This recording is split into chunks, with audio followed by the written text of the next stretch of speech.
അങ്ങനെ ജീവിക്കണം. ഒരു സെക്കൻഡ് പോലും മറക്കാത്ത മുത്ത ഹബീബ് സല്ലല്ലാഹു അലൈഹി വസല്ലം. ഒരു സെക്കൻഡ് പോലും ഹബീബ് ഹൃദയത്തിൽ നിന്ന് മാറുന്നില്ല.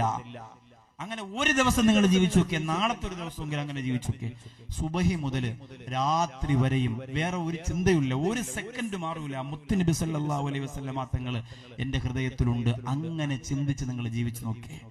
അപ്പോഴാണ് അതിന്റെ മധുരം നിങ്ങൾക്ക് മനസ്സിലാകുന്നത്, അപ്പോഴാണ് ഇതിന്റെ സുഖം നിങ്ങൾക്ക് മനസ്സിലാകുന്നത്. കസറത്തു ശൗഖി ഇലാ ലിഖാഇഹി,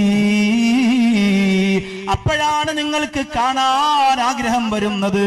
ഹൃദയത്തിൽ എങ്ങനെ കൊണ്ടു നടന്നിട്ട് അവസാനം നിങ്ങൾ നിസ്കരിച്ചിട്ട് ദുആ ചെയ്യുമ്പോ പറയും, അല്ലാഹുവേ നിന്റെ മുത്ത് ഹബീബിനെ കാണാൻ കൊതിയായി പോയി അല്ലാ. ഞാനിത് പറയുമ്പോ നിങ്ങൾക്ക് കൊതി വരാത്തത് നിങ്ങൾ ഹൃദയത്തിൽ കൊണ്ട് നടക്കാത്തത് കൊണ്ടാ. ഒന്ന് കൊണ്ടു നടന്നു നോക്കിയേ. നാളത്തെ ഒരു ദിവസത്തെ 24 മണിക്കൂറില് അള്ളാന്റെ ഹബീബിനെ ഹൃദയത്തിൽ ഒന്ന് വെച്ച് നോക്കിയേ.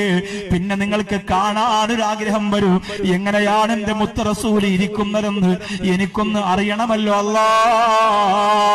പലരും സ്വപ്നത്തിലൂടെ കണ്ടെന്ന് പറയുന്നുണ്ടല്ലോ, എനിക്കൊന്ന് കാണണം അല്ലാ. ആ രീതിയിലൂടെ നിങ്ങളൊന്ന് വരണേ.